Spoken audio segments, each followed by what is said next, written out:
बिस्मिल्लाहिर्रहमानिर्रहीम। अस्सलाम वालेकुम क्लास। आज हम HST के हवाले से फ़िज़िक्स क्लास 9 चैप्टर 8 के जितने भी इंपॉर्टेंट MCQs हैं उन्हें डिस्कस कर लेते हैं। और first MCQs is a force of 6 newton displaces an object 2 metre in the direction of force than work done will be simple. बिल्कुल, वर्क डन का क्या फॉर्मूला है? F into D.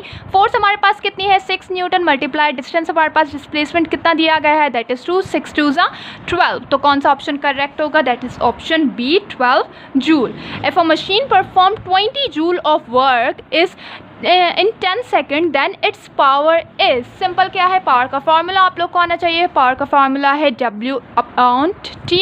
ठीक है, तो W हमारे पास वर्क डन कितना दिया गया है? That is 20 joule. और हमारे पास टाइम कितना है? 10 सेकेंड। 0 से 0 कैंसिल। हमारे पास क्या ऑप्शन आ गया? That is 2। तो कौन सा ऑप्शन इसमें से करेक्ट होगा? Option C. देन उसके बाद है a body of mass 1 kilogram is lifted through a height of 1 metre the energy possessed in the body will be देश। तो सिंपल कौन सा है? अब जाहिर सी बात है हाइट पे है तो कौन सी एनर्जी यहाँ पर होगी? That is potential energy. Potential energy का फॉर्मूला क्या होता है? mgh। m हमारे पास कितना दिया गया है? मास है हमारे पास 1 किलोग्राम। g हमारे पास क्या है? 10। और उसके बाद हमारे पास जो हाइट दी गई है वो भी कितनी है? 1। तो सिंपल क्या हो जाएगा? आंसर हमारे पास क्या आ जाएगा? That is 10। तो कौन सा ऑप्शन करेक्ट होगा? That is option B. Then इसके बाद हमारा आ जाता है the energy release during fission और fusion reaction is called nuclear energy which is a renewable source of energy. कौन सी है इसमें से? That is solar and wind. The ratio of output to input is called efficiency. Then उसके बाद आ जाता है work done per unit time is known as power. ठीक है, जैसे कि पीछे भी हमने पढ़ा क्या आ जाता है पावर का formula? Work done per unit time.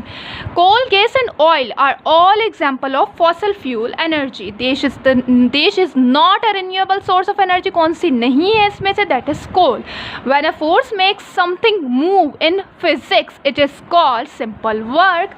ऐसा unit of work is, SI unit कौन सा है वर्क का? That is joule. जबकि पावर का कौन सा है? वॉट। ठीक है, 1 जूल किसके बराबर होता है? अब हमने वर्क डन का फॉर्मूला पढ़ा। आप हमेशा कोशिश किया करें कि इसमें से फॉर्मूले में से यूनिट को निकाला करें। ठीक है, अब यहाँ पर हमें पता है कि भाई वर्क डन का फॉर्मूला हमारे पास क्या था? F into D. फोर्स का यूनिट हमारे पास क्या होता है? न्यूटन। डी का हमारे पास क्या होता है? मीटर।